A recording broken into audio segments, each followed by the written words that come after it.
Life, simply put, is a never-ending series of solving problems. I've talked about this concept in some of my earlier videos. In the old days, let's say caveman days, the list of daily problems to be solved was very short: food, shelter. Compared to today, the life of your average caveman from the perspective of problem solving was rather simple. Find food, find shelter. Oh, and also don't get killed. That's a really short list, but those two problems were rather critical. Today, the ability to identify and solve problems is the core of a productive and rewarding life.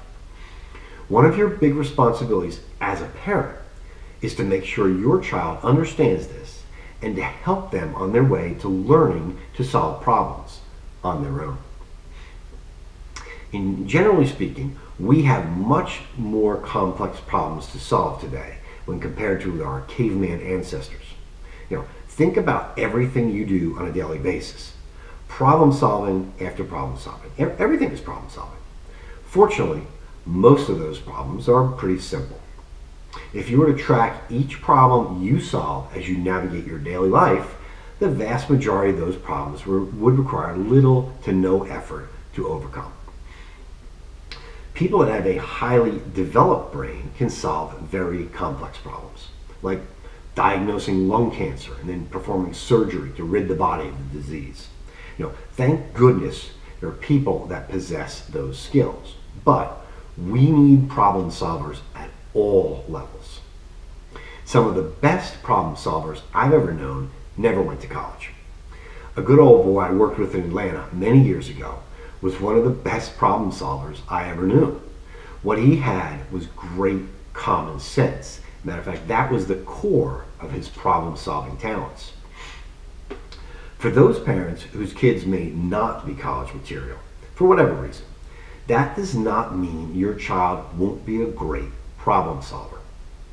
He or she may not be capable of performing brain surgery or making an argument in front of the Supreme Court, but they might be solid problem solvers, perhaps even an achiever with that stuff. Now, next, let's talk a little about critical thinking.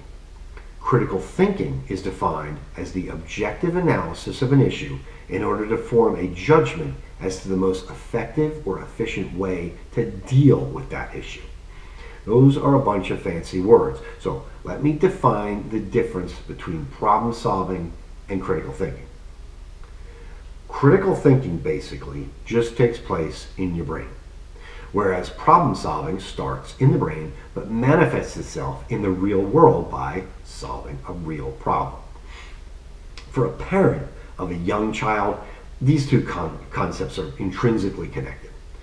For example, in Guardians of the Galaxy 3, there's a funny scene where Nebula doesn't know how to open a car door. Peter, Star-Lord, he tries to explain it to her, but it takes her some time to figure it out. She's frustrated. She's getting all flustered.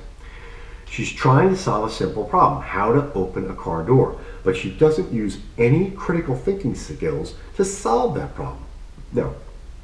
Parents of young children have seen this over and over. A frustrated child trying to accomplish a task without stopping and thinking about how to solve it. This is a wake-up call for parents who currently have young children. I've talked about this before, I'm talking about it again. Why do so many millennials and Gen Zs get so frustrated with life so easily? Why are so many of them suffering from increasing rates of anxiety, depression, drug and alcohol abuse, suicide? I believe a big part of that is because they were not taught how to solve problems. They were not taught that problem solving is a daily issue everyone has to deal with. And most importantly, they were not taught critical thinking skills, not to the degree that previous generations were taught that skill. Just like Nebula trying and failing to open a car door, those two generations become so easily frustrated and angry at the most basic of challenges in their life because they don't know how to deal with them. I'm going to give you some suggestions on how to introduce problem solving into your kids' lives, how to help them learn to accept that there are many problems to solve, they're everywhere.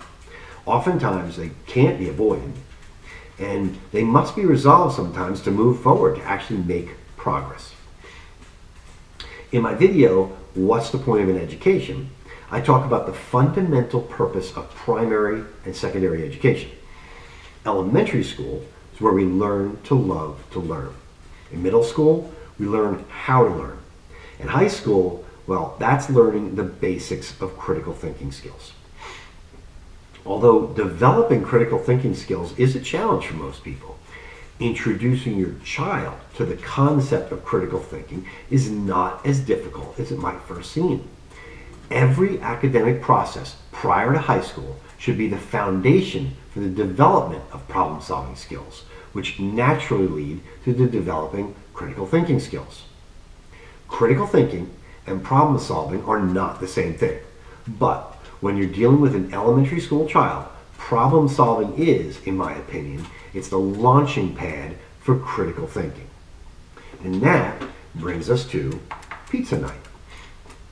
My approach with my son was to help him develop problem-solving skills outside of the classroom so that his classroom development would hopefully be a little easier. Every activity outside of the classroom has potential problem-solving. As the parent, you should be using your child's activities to introduce and develop problem-solving skills. I believe one of the best activities to initially introduce your 6, 7, or 8-year-old to problem solving and eventually critical thinking is in the kitchen. Have your son or daughter help make homemade pizza. Pizza night. Now, not store-bought. You make homemade. Why pizza? It's a lot more fun than just following a basic recipe, and you get to eat it at the end. Pizza is completely customizable to each person's tastes. The process starts long before you put your pizza in the oven. It starts with a brainstorming session on toppings. After that, very likely, you're going to have a trip to the grocery store. When you first try this, I recommend buying pre-made pizza bread. When you get to stage 2 or 3 of this process, you can start making your own dough. But don't do that the first few times. But keep it simple, work on it. Every chef has a deep understanding of timing. Some things must be processed first, sometimes a day in advance. Pre-cooking bacon, sausage, grilling onions, cooking meatballs. Pre-cooking can make the whole process easier and more enjoyable. After you, as the parent, run a few successful pizza nights, encourage your child to be in charge of the next one. Now, warning, you are probably setting them up for failure, but that's the point. It's much easier to participate in a well-run pizza night than it is running one yourself. Now, don't get frustrated with your child. Let the likely disaster play out. Don't come immediately to their rescue every time something goes wrong. Let them try to deal with it. Let them try to work through it. After all is said and done, including cleanup, sit down with your child and talk about what happened. Talk about what went smoothly, what didn't. How can they make the whole process easier next time? Pizza night. It's a great way, a fun way, to introduce basic critical thinking and problem solving to your young kids. Now, if you took the time to introduce your elementary or middle schooler to the joys of cooking through pizza night, by the time they're in high school, they should be running it. You're just their sous chef. They're the boss. They should be directing you for certain tasks and responsibilities to help keep things running smoothly. Personally, I believe every child, boy or girl, should be able to make a few meals on their own before they graduate from high school. I'm always shocked to find a 20-something that can't cook at all. That's a parental failure, in my opinion. My second example of helping your kids develop problem-solving skills, critical thinking skills, involves sports. You can do this with any extracurricular activity, but I'll use a sports example. Now, my son competed in off-road triathlons from around 12 to 15 years old. For those not familiar with that sport, it's the combination of 3 distinct athletic skills: swimming, biking, running. It creates a challenging problem transitioning from one sport to the next during the race. It's actually much harder than you think. The transitions from swim to bike and then bike to run take place in the transition area. Competitive athletes know that smooth transitions can mean the difference between winning and losing. What makes these transitions particularly difficult is the mental and physical exhaustion the athlete is experiencing while attempting a smooth transition. In my first triathlon, no experience at all, I stumbled from the water after the swim. It looked like I was almost drunk. At first, I forgot where my bike was. I couldn't find it. I eventually did. And then I had to sit down, take some deep breaths, calm myself to make sure I had everything I needed for the biking portion of the race. It was a disaster. Every smart triathlete prepares their transition area in a logical and organized manner to help make their transition as easy, as smooth, and as fast as possible. My son learned quickly that he had to think about what went where and why. There's an order to organizing your supplies, which helps avoid forgetting something and makes it easier to get what you need during each transition. Use one of your child's current activities to help teach them basic problem solving and critical thinking skills. Now, keeping your head on a swivel is a phrase repeated ad nauseum by ice hockey coaches when teaching the sport to kids.